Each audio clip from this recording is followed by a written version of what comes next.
നിങ്ങൾ തന്നെ അവനെ കൊണ്ടുപോയി നിന്ന് ന്യായപ്രമാണപ്രകാരം വിധിച്ചുകൊള്ളി എന്ന് പറഞ്ഞു.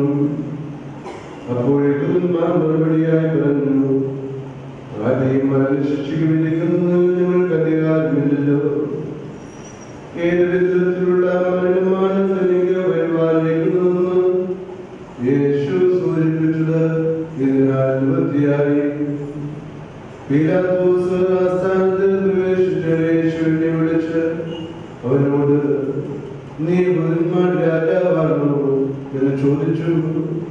അതിന് ഉത്തരവുമായി യേശു, നീ ഇത് സ്വയമേ പറയുന്നു, അതോ മറ്റുള്ളവർ എന്നെ പറ്റി നിന്നോട് പറഞ്ഞല്ലോ എന്ന് ചോദിച്ചു. പീലാത്തോസ് പറഞ്ഞു, ഞാൻ യഹൂദനല്ലല്ലോ. നിന്റെ ജനങ്ങളും പ്രമുഖന്മാരുമാണ് നിന്നെ എന്റെ പക്ഷത്ത് ഏൽപ്പിച്ചത്. നീ എന്താണ് ചെയ്തത്? യേശു പറഞ്ഞു, എന്റെ രാജ്യം ഐഹികമല്ല. ആയിരുന്നുവെങ്കിൽ ഞാൻ യഹൂദന്മാർക്ക് ഏൽപ്പിക്കപ്പെടാതിരിക്കാൻ എന്റെ സേവകർ പോരാടുമായിരുന്നു. എന്നാൽ എന്റെ രാജ്യം ഐഹികമല്ല. പീലാത്തോസ് ചോദിച്ചു, അപ്പോൾ നീ രാജാവാണ് അല്ലേ? യേശു പ്രതിവചിച്ചു, നീ തന്നെ പറയുന്നു, ഞാൻ രാജാവാകുന്നു. സത്യത്തിന് സാക്ഷി നൽകുന്നതിന് വേണ്ടിയാണ് ഞാൻ ജനിച്ചത്. ഇതിനു വേണ്ടിയാണ് ഞാൻ ലോകത്തിലേക്ക് വന്നതും. സത്യധർമ്മനായവർ എന്റെ വാക്ക് കേൾക്കുന്നു. പീലാത്തോസ് അവനോട് ചോദിച്ചു, എന്താണ് സത്യം? ഇത് ചോദിച്ചിട്ട് പീലാത്തോസ് വീണ്ടും യഹൂദന്മാരുടെ അടുത്ത് ചെന്ന് അവരോട് പറഞ്ഞു, ഞാൻ ഒരു കുറ്റവും അവനിൽ കാണുന്നില്ല. എന്നാൽ പെസഹ ദിവസം ഞാൻ നിങ്ങൾക്ക് ഒരു വലിയ സ്വതന്ത്രനായി വിട്ടുതരുന്ന പതിവ് ഉണ്ടല്ലോ. അതിനാൽ യഹൂദന്മാരുടെ രാജാവിനെ ഞാൻ നിങ്ങൾക്ക് വിട്ടുതരില്ലയോ? അവർ ഉച്ചത്തിൽ വിളിച്ചു പറഞ്ഞു, ഈ മനുഷ്യനെ അല്ല, ബറബ്ബാസിനെ വിട്ടുതരിക. ബറബ്ബാസ് അവന്റെ ഒരു കവർച്ചക്കാരനായിരുന്നു. പീലാത്തോസ് വീണ്ടും അവരോട് ചോദിച്ചു, യഹൂദന്മാരുടെ രാജാവെന്ന് നിങ്ങൾ വിളിക്കുന്നവനെ ഞാൻ എന്ത് ചെയ്യണം? അവർ വിളിച്ചു പറഞ്ഞു, അവനെ ക്രൂശിക്കുക. പീലാത്തോസ് ചോദിച്ചു, അവൻ എന്ത് കുറ്റം ചെയ്തു? ഉടനെ അവർ ഉച്ചത്തിൽ വിളിച്ചു പറഞ്ഞു, അവനെ ക്രൂശിക്കുക. അപ്പോൾ പീലാത്തോസ് ജനക്കൂട്ടത്തെ തൃപ്തിപ്പെടുത്തുന്നതിന് നിശ്ചയിച്ച് ബറബ്ബാസിനെ അവർക്ക് വിട്ടുകൊടുക്കുകയും യേശുവിനെ ചമ്മട്ടികൊണ്ട് അടിച്ചതിനു ശേഷം കുരിശിൽ ഏൽപ്പിച്ചു കൊടുക്കുകയും ചെയ്തു.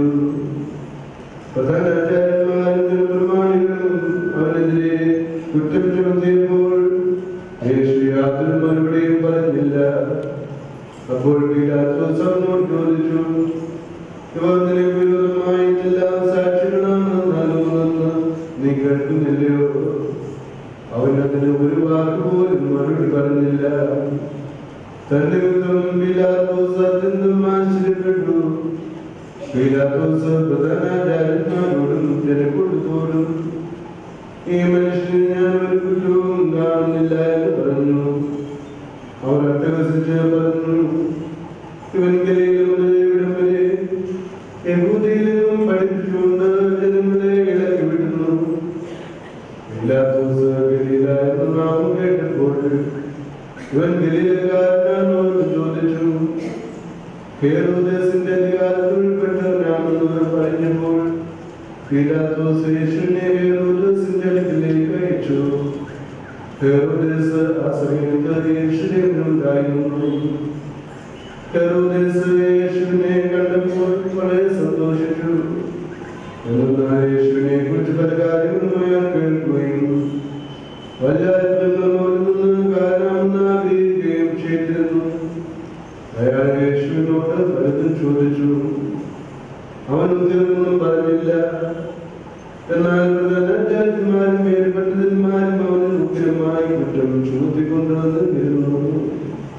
ഹെരോദേസും അയാളുടെ പടയാളികളും യേശുവിനെ നിന്ദിച്ച് ആക്ഷേപിച്ചുകൊണ്ട് ചുവപ്പുപായം ധരിപ്പിച്ച് പീലാത്തോസിന്റെ അടുക്കലേക്ക് തിരിച്ചയച്ചു. അന്നേ ദിവസം പീലാത്തോസും ഹെരോദേസും തമ്മിൽ സ്നേഹിതന്മാരായി തീർന്നു. മുമ്പ് അവർ തമ്മിൽ ശത്രുക്കളായിരുന്നു. എന്നാൽ പീലാത്തോസ് പ്രധാനാചാര്യന്മാരെയും പ്രമാണികളെയും ജനങ്ങളെയും വിളിച്ച് പ്രകാരം പറഞ്ഞു, നിങ്ങളുടെ ജനങ്ങളെ തെറ്റിക്കുന്നവരെന്ന നിലയിൽ ഈ മനുഷ്യനെ നിങ്ങൾ എന്റെ അടുക്കൽ കൊണ്ടുവന്നുവല്ലോ. ഞാൻ നിങ്ങളുടെ മുമ്പിൽ വെച്ച് പരിശോധിച്ചത്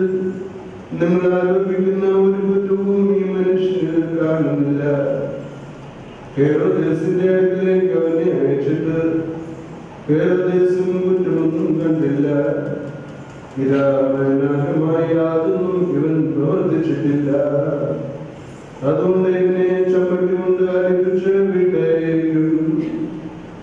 പെരുന്നാൾ തോറും ജനങ്ങൾ രക്ഷിക്കുന്ന ഒരു തടവുകാരനെ ഗവർണർക്ക് വിട്ടുകൊടുക്കുന്ന ഒരു പതിവുണ്ടായിരുന്നു. ബരബ്ബാസ് എന്ന കുപ്രസിദ്ധനായ ഒരുവൻ തടവിൽ അടയ്ക്കപ്പെട്ടിരുന്നു. അതിനാൽ അവ സംഘടിച്ചപ്പോൾ പീലാത്തോസ് അവരോട് ചോദിച്ചു, ഞാൻ ആരെയും മോചിപ്പിക്കണമെന്നാണ് നിങ്ങൾ ആഗ്രഹിക്കുന്നത്? ബരബ്ബാസിനെയോ മശിഹ എന്ന് വിളിക്കുന്ന യേശുവിനെയോ? എന്തെന്നാൽ അസൂയ നിമിത്തമാണ് അവർ യേശുവിനെ തന്റെ കൈകളിൽ ഏൽപ്പിച്ചതെന്ന് പീലാത്തോസിന് അറിയാമായിരുന്നു. അവൻ ന്യായാസനത്തിലിരിക്കുമ്പോൾ അവന്റെ ഭാര്യ അയച്ച്, ആ നീതിമാന്റെ കാര്യത്തിൽ ഇടപെടരുത്. അവൻ നിമിത്തം ഞാൻ ഇന്ന് സ്വപ്നത്തിൽ വളരെ കഷ്ടം സഹിച്ചു എന്ന് പറയിച്ചു. എന്നാൽ പ്രധാനാചാര്യന്മാരും ജനപ്രമാണികളും ബരബ്ബാസിനെ മോചിപ്പിക്കണമെന്നും യേശുവിനെ വധിക്കണമെന്നും ആവശ്യപ്പെടാൻ ജനങ്ങളെ പ്രേരിപ്പിച്ചു. ഗവർണർ പിന്നെയും അവരോട് ചോദിച്ചു, ഇവർ രണ്ടുപേരിൽ ആരെ മോചിപ്പിക്കണമെന്നാണ് നിങ്ങൾ ആഗ്രഹിക്കുന്നത്? അവർ പറഞ്ഞു, ബരബ്ബാസിനെ. പീലാത്തോസ് മൂന്നാമതും അവരോട് ചോദിച്ചു, ഇവൻ എന്ത് കുറ്റം ചെയ്തു? വധശിക്ഷയ്ക്ക് അർഹമായ യാതൊരു കുറ്റവും ഇവനിൽ കണ്ടില്ല. അതുകൊണ്ട് ഇവനെ അയപ്പിച്ച് വിട്ടയക്കാം. ബഹളം വർദ്ധിക്കുന്നതല്ലാതെ പ്രയോജനമൊന്നും ഉണ്ടാകുന്നില്ലെന്ന് പീലാത്തോസ് കണ്ടിട്ട് ജനത്തിന്റെ മുമ്പിൽ വെച്ച് വെള്ളമെടുത്ത് തന്റെ കൈകൾ കഴുകിക്കൊണ്ട് പറഞ്ഞു, ഈ നീതിമാന്റെ രക്തത്തിൽ എനിക്ക് പങ്കില്ല എന്ന് നിങ്ങൾ അറിഞ്ഞുകൊള്ളുകയും. ജനമെല്ലാം ഉഗ്രമായി പറഞ്ഞു, അവന്റെ രക്തം ഞങ്ങളുടെ മേലും ഞങ്ങളുടെ മക്കളുടെ മേലും ഇരിക്കട്ടെ. എന്നാൽ അവർ യേശുവിനെ ക്രൂശിക്കണമെന്ന് തുടരെ അട്ടഹസിച്ചുകൊണ്ട് നിർബന്ധപൂർവം ആവശ്യപ്പെട്ടു. അവരുടെ പ്രധാനാചാര്യന്മാരുടെ ശബ്ദം ശക്തിപ്പെട്ടു വന്നു. അപ്പോൾ പീലാത്തോസ് അവരുടെ അപേക്ഷ പ്രകാരമാകട്ടെ എന്ന് കൽപ്പിച്ചു. കലാപവും കൊലപാതകവും നിമിത്തം തടവിലിട്ടിരുന്നവനെ അവരുടെ അപേക്ഷ അനുസരിച്ച് അവർക്ക് വിട്ടുകൊടുത്തു. പീലാത്തോസ് യേശുവിനെ ചമ്മട്ടികൊണ്ട് അടപ്പിച്ച ശേഷം ക്രൂശിക്കുന്നതിനായി അവനെ ഏൽപ്പിച്ചു. അപ്പോൾ പടയാളികൾ യേശുവിനെ അലവിനെ കൊണ്ടുപോയി പടയാളികളുടെ സർവ്വബിന്ദു പുറത്തും യേശുവിന് ചുറ്റും കൂടിയിരുന്നു. അവർ അവന്റെ മേലങ്കി കുനിഞ്ഞ് ഒരു ചുവന്ന കുപ്പായം ധരിപ്പിച്ചു. മുള്ളുകൊണ്ട് ഒരു കിരീടമുണ്ടാക്കി അവന്റെ തലയിൽ വെച്ചു. വലത്തെ കയ്യിൽ ഒരു കോലും കൊടുത്തു. അനന്തരം അവർ അവന്റെ മുമ്പിൽ മുട്ടുകുത്തി, യഹൂദന്മാരുടെ രാജാവേ, സമാധാനം എന്ന് പറഞ്ഞ് പരിഹസിച്ചു. മുഖത്ത് തുപ്പുകയും കോലെടുത്ത് തലയിലടിക്കുകയും ചെയ്തു. ഇങ്ങനെ അവനെ പരിഹസിച്ച ശേഷം അവൻ ചുവന്ന കുപ്പായം മാറ്റി സ്വന്തം വസ്ത്രം ധരിപ്പിച്ച് ക്രൂശിക്കുവാൻ കൊണ്ടുപോയി. ബാരകുമോ മെമ്മോറിയോ സെഗത്തോ.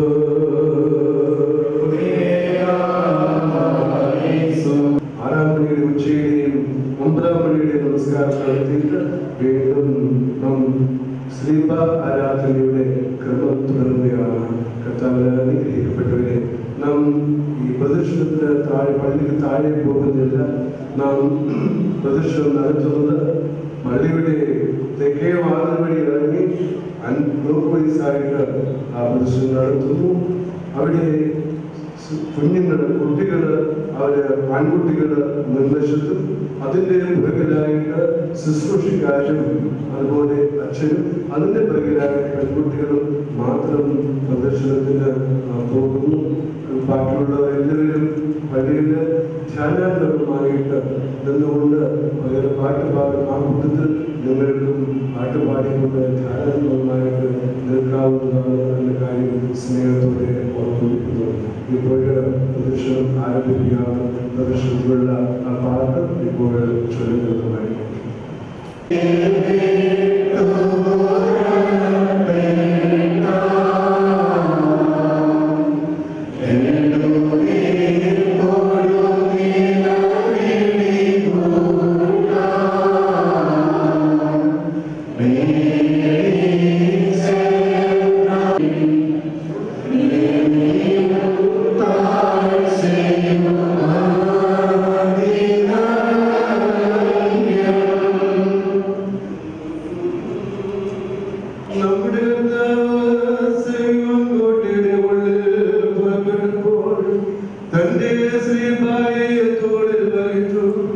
സങ്കടത്തോട് തന്നെ കുറിച്ച് കരയുവാൻ എബ്രായ സ്ത്രീകൾ കൂട്ടമായി കൂടി തന്റെ മാതാവും അവളെ അറിയുന്ന എല്ലാവരും ദൂരെ നിന്നു. മാതാവ് വലിയ സങ്കടത്തോടും ദുഃഖത്തോടും കൂടെ എന്റെ പുത്ര നീ എവിടേക്ക് പോകുന്നു?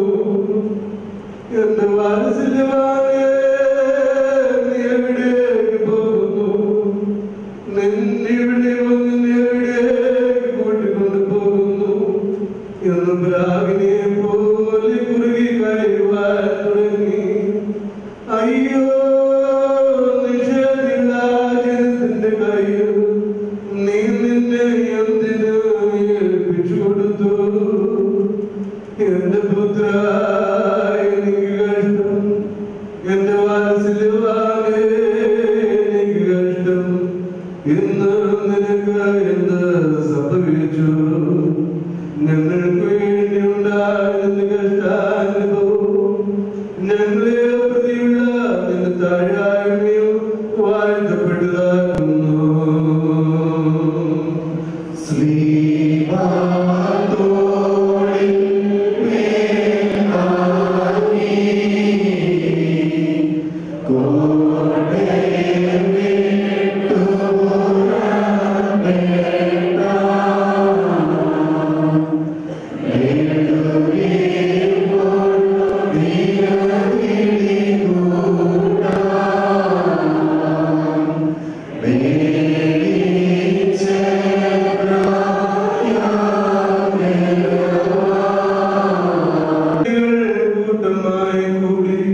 തന്റെ മാതാവിനോട് അറിയുന്ന എല്ലാവരും ദൂരെ നിന്നു.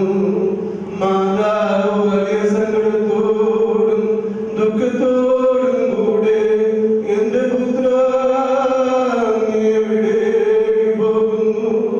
എന്റെ വാത്സല്യവാനേ നീ എവിടേക്ക് പോകുന്നു? ഇവൻ നിന്നെ എവിടേക്ക് കൂട്ടിക്കൊണ്ട് പോകുന്നു എന്ന് പ്രാവിനെ പോലെ കുറുകി കരയുവാൻ തുടങ്ങി. അയ്യോ, നിഷേധിത ജനത്തിന്റെ കയ്യിൽ നീ നിന്നെ എന്തിന് ഏൽപ്പിച്ചു കൊടുത്തു? എന്റെ പുത്ര എനിക്ക് കഷ്ടം, എന്റെ വാത്സല്യവാനേ എനിക്ക് കഷ്ടം. ഇന്ന് നിനക്ക് എന്ത് സംഭവിച്ചു? ഞങ്ങൾക്ക് വേണ്ടിയുണ്ടായ നിന്റെ കഷ്ടാനുഭവം ഞങ്ങളെ പ്രതിയുള്ള നിന്റെ താഴ്മയും വാഴ്ത്തപ്പെട്ടതാകുന്നു.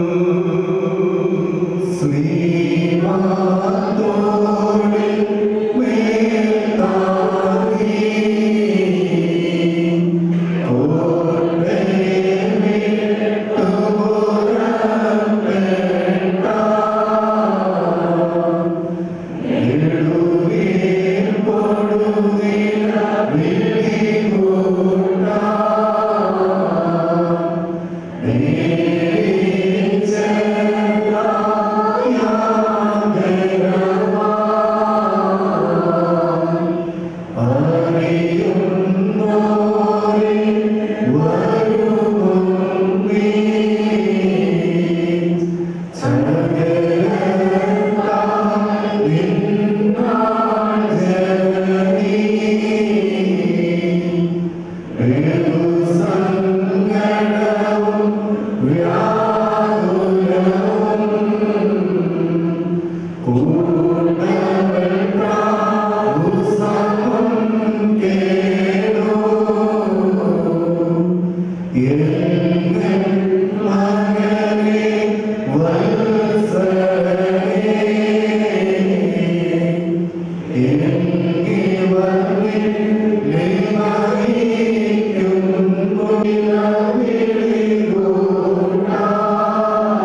ആ ദുഷ്കർമ്മികളെയും ഒരുത്തിനെ അവന്റെ വലതുവശത്തും മറ്റൊരു ഇടതുവശത്തും ഘോഷിച്ചു. യേശു ഇങ്ങനെ പ്രാർത്ഥിച്ചു: പിതാവേ, ഇവർ പ്രവർത്തിക്കുന്നത് എന്തെന്ന് ഇവർ അറിയാത്തതിനാൽ ഇവരോട് ക്ഷമിക്കണമേ. അവർ യേശുവിന് കഴിപ്പ് കലർത്തിയ വീഞ്ഞ് കുടിപ്പാൻ കൊടുത്തു. അവനത് രുചി നോക്കിയെങ്കിലും കുടിപ്പാൻ ഇഷ്ടപ്പെട്ടില്ല. പടയാളികൾ യേശുവിനെ കുരിശിൽ തൂക്കിയ ശേഷം അവന്റെ വസ്ത്രങ്ങളെ 4 ഭാഗിച്ച് ഓരോരുത്തരും ഓരോ പങ്കെടുത്തു. അവന്റെ മേലങ്കി തയ്യൽ കൂടാതെ മുകൾ മുതൽ അടിവരെ നീരുണ്ടാക്കിയതായിരുന്നു. അവർ പരസ്പരം പറഞ്ഞു: ഇത് കീഴല്ല, ഇത് ആർക്ക് കിട്ടുമെന്ന് നോക്കിടാം. എന്റെ വസ്ത്രങ്ങളെ അവർ പങ്കിട്ടു, എന്റെ അങ്കിക്ക് അവർ ചീട്ടിട്ടു എന്ന് പറഞ്ഞിട്ടുള്ള തിരുവെഴുത്ത് നിവൃത്തിയാക്കുവാൻ വേണ്ടി പടയാളികൾ ഇപ്രകാരം പ്രവർത്തിച്ചു. അനന്തരം പടയാളികൾ അവന് കാവലിരുന്നു. ഇവൻ യഹൂദന്മാരുടെ രാജാവായ യേശുവാകുന്നു എന്ന കുറ്റപത്രം അവന്റെ തലയ്ക്ക് മുകളിൽ എഴുതി വെച്ചു. ആ വഴിയെ കടന്നുപോയവർ അവനെ നിന്നിച്ച് തലകുലുക്കിക്കൊണ്ട് പറഞ്ഞു: ദേവാലയം പൊളിച്ച് 3 ദിവസം കൊണ്ട് അതിനെ പണിയുന്നവനെ, നിന്നെ തന്നെ രക്ഷിക്കുക. നീ ദൈവപുത്രനെങ്കിൽ കുരിശിൽ നിന്നും ഇറങ്ങി വരിക.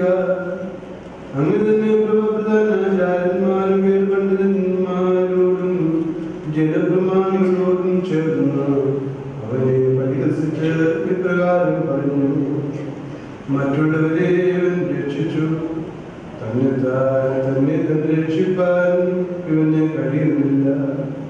ഇവൻ ഇസ്രായേലിന്റെ രാജാവാകുന്നുവെങ്കിൽ ഇപ്പോൾ കുരിശിൽ നിന്നും ഇറങ്ങി വരട്ടെ. എന്നാൽ ഞങ്ങൾ ഇവനെ വിശ്വസിക്കാം. ഇവൻ ദൈവത്തെ ശരണം പ്രാപിച്ചിരിക്കുന്നുവല്ലോ.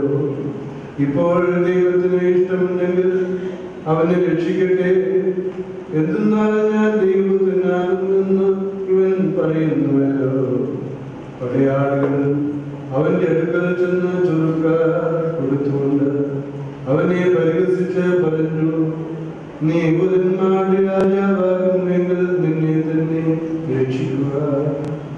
അവനോടൊരുമിച്ച് ക്രൂശിതരായ ദുഷ്കർമ്മികളിൽ ഒരുവൻ യേശുവിനെ നിന്ദിച്ചുകൊണ്ട് പറഞ്ഞു: നീ മെസ്സിഹയാകുന്നെങ്കിൽ നിന്നെ തന്നെ രക്ഷിക്കുക, ഞങ്ങളെയും രക്ഷിക്കുക. അപ്പോൾ അയാളുടെ കൂട്ടുകാരൻ അയാളെ ശാസിച്ച് അയാളോട് പറഞ്ഞു: ഒരേ ശിക്ഷയിൽപ്പെട്ടിരുന്നിട്ടും നീ ദൈവത്തെ ഭയപ്പെടുന്നില്ലയോ? നമ്മുടെ പ്രവൃത്തികൾക്ക് തക്ക ന്യായമായ ശിക്ഷയാണ് നമുക്ക് ലഭിച്ചിരിക്കുന്നത്. എന്നാൽ ഇതിനാകട്ടെ യാതൊരു അനീതിയും പ്രവർത്തിച്ചിട്ടില്ല. പിന്നെ അയാൾ യേശുവിനോട് പറഞ്ഞു: എന്റെ കർത്താവേ, നിന്റെ രാജ്യത്തിൽ നീ വരുമ്പോൾ എന്നെ ഓർക്കണമേ. യേശു അയാളോട് പറഞ്ഞു: സത്യമായി ഞാൻ നിന്നോട് പറയുന്നു, നീ ഇന്ന് എന്നോട് ഒരുമിച്ച് പരദീസയിലിരിക്കും. യേശുവിന്റെ കുരിശിനരികെ അവന്റെ മാതാവും മാതൃ സഹോദരിയും ക്ലെയോപ്പ മറിയാവും മഗ്ദലക്കാരി മറിയാവും നിന്നിരുന്നു. യേശുവിന്റെ മാതാവും താൻ സ്നേഹിക്കുന്ന ശിഷ്യനും നിൽക്കുന്നത് കണ്ടിട്ട് മാതാവിനോട് പറഞ്ഞു: സ്ത്രീയെ, ഇതാ നിന്റെ മകൻ. പിന്നെ ആ ശിഷ്യനോട് പറഞ്ഞു: ഇതാ നിന്റെ അമ്മ. ആ നാഴിക മുതൽ ആ ശിഷ്യൻ അവന്റെ ഭവനത്തിൽ സ്വീകരിച്ചു. ബാറക്കുമോ ലമറിയോ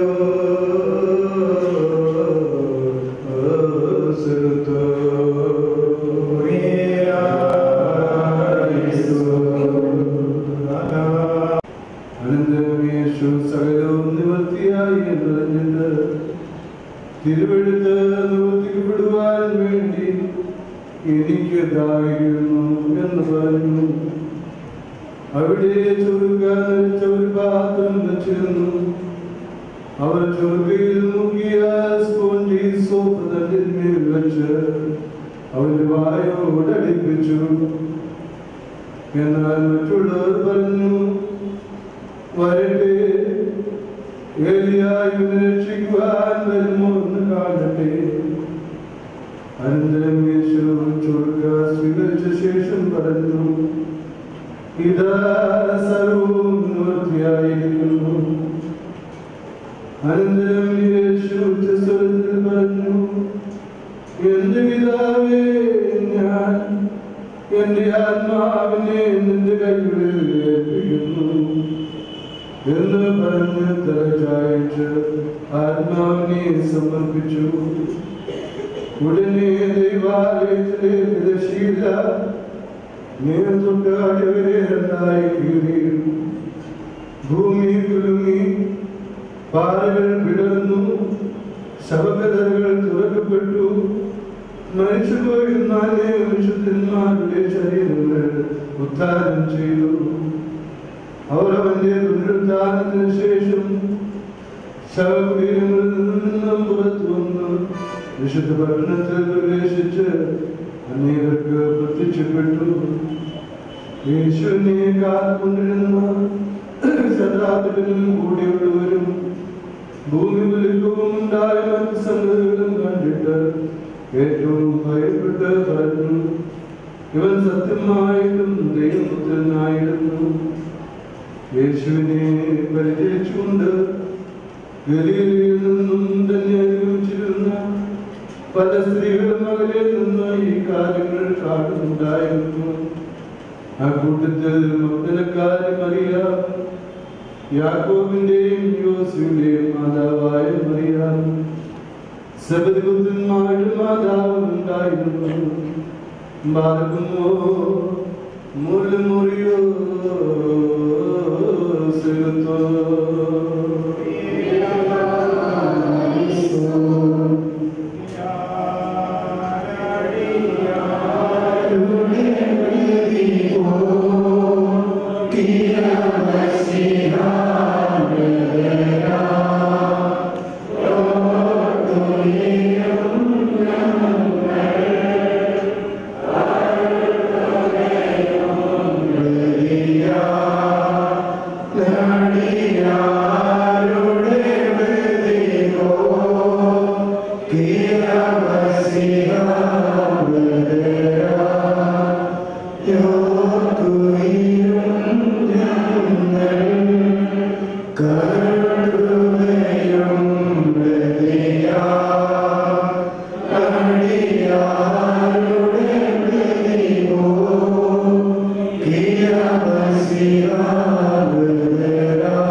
നമ്മുടെ കർത്താവിന്റെ സ്തുതിയും തന്റെ കരുണ നിങ്ങളുടെ മേലും ഞങ്ങളുടെ മേലും എന്നേക്കും ഉണ്ടായിരിക്കട്ടെ.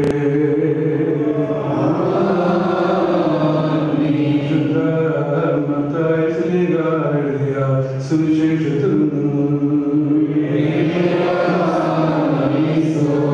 യേശുവിന്റെ പരിചയക്കാരെല്ലാവരും ഗലീലയിൽ നിന്നും അദ്ദേഹത്തിന്റെ കൂടെ വന്നിരുന്ന സ്ത്രീകളും ദൂരെ നിന്ന് ഇതെല്ലാം നോക്കിക്കൊണ്ടിരുന്നു. ഗലീലയിൽ നിന്നും യേശുവിന്റെ കൂടെ വന്നിരുന്നവരും അദ്ദേഹത്തെ പരിചരിച്ചിരുന്നവരുമായി പല സ്ത്രീകളും ദൂരെ ഉണ്ടായിരുന്നു. അവരിൽ ഒരുത്തി മഗ്ദലക്കാരി മറിയാം, മറ്റൊരു യാക്കോബിന്റെയും യോസേഫിന്റെയും മാതാവായ മറിയാം, പിന്നൊരുത്തി പുത്രന്മാരുടെ മാതാവും ശോധനയിലേക്ക് അദ്ദേഹത്തോടുകൂടി പോയവരായ മറ്റ് പല സ്ത്രീകളുമായിരുന്നു. അത് വെള്ളിയാഴ്ചയായിരുന്നുകൊണ്ട് ശവശരീരം കുരിശുയാത്ര ചെയ്തതെന്ന് യഹൂദന്മാർ പറഞ്ഞു. എന്നാൽ ശാബത്ത് ആസന്നമായിരുന്നു. ആ ശാബത്ത് മഹാദിനവുമായിരുന്നു. ആകയാൽ പീലാത്തോസിനോട് ആ കുരിശിൽ തൂക്കപ്പെട്ടവരുടെ മുഴങ്കാലുകൾ മുടിച്ച് അതിൽ നിന്നും ഇറക്കണമെന്ന് അപേക്ഷിച്ചു. അപ്പോൾ പടയാളികൾ ചെന്ന് ആദ്യത്തേവന്റെയും മന്ദിരത്തോടുകൂടി കുരിശിൽ തൂക്കപ്പെട്ട മറ്റവന്റെയും മുഴങ്കാലുകൾ മുടിച്ചു. യേശുവിന്റെ അടുക്കൽ ചെന്നപ്പോൾ അദ്ദേഹം മരിച്ചു കഴിഞ്ഞു എന്ന് കണ്ടിട്ട് മുഴങ്കാലുകൾ മുടിച്ചില്ല. എങ്കിലും പടയാളികളിൽ ഒരുവൻ കുന്നുമുണ്ട്. യേശുവിന്റെ പുറത്ത് കുത്തി ഉടലിലേക്കും വെള്ളവും നിർഗമിച്ചു. അത് കണ്ടവനാണ് സാക്ഷ്യം നൽകിയിരിക്കുന്നത്. അവന്റെ സാക്ഷ്യം സത്യവുമാകുന്നു. നിങ്ങളും വിശ്വസിക്കേണ്ടതിന് താൻ സത്യം പറഞ്ഞിരിക്കുന്നുവെന്ന് അവൻ അറിയുകയും ചെയ്യുന്നു. അദ്ദേഹത്തിന്റെ അസ്ഥി ഒടിക്കപ്പെടുകയില്ല എന്ന് പറഞ്ഞിട്ടുള്ള തിരുവെഴുത്തിനും അവർ തങ്ങളാൽ കുത്തിപ്പെട്ടവനെ നോക്കും എന്ന് പറഞ്ഞിട്ടുള്ള മറ്റൊരു തിരുവെഴുത്തിനും നിവർത്തി വരുവാനായിട്ട് ഇവയെല്ലാം സംഭവിച്ചു. കർത്താവിന് ആരാധന ഉണ്ടായിരിക്കട്ടെ. കർത്താവിനെ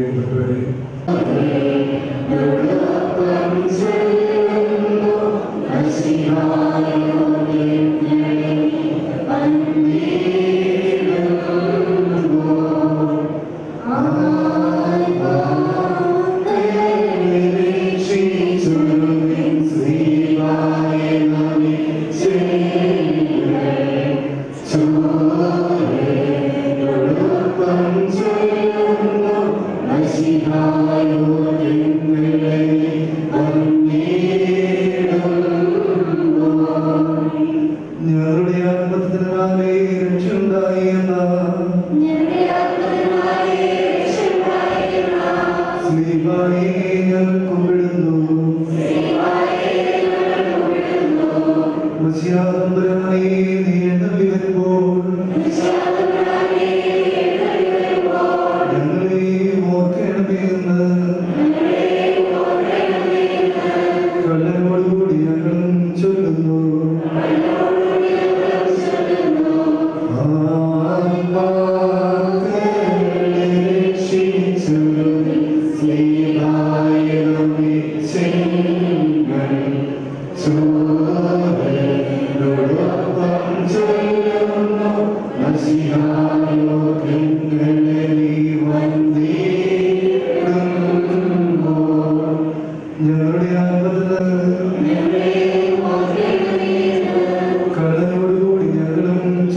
Pinatu Sura Amen.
രക്ഷിക്കപ്പെടുവാൻ ഞങ്ങളെ നിയോഗിക്കണമേ.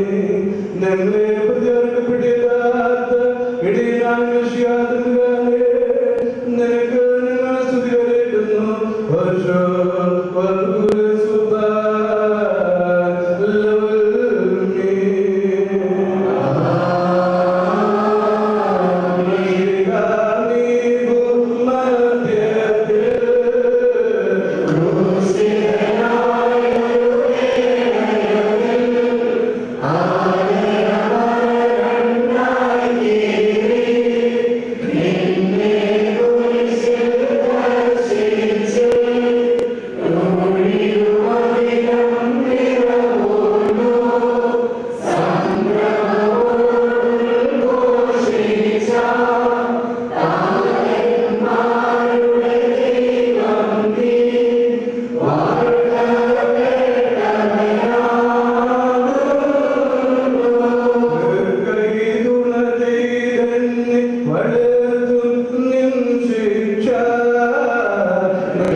You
Yeah.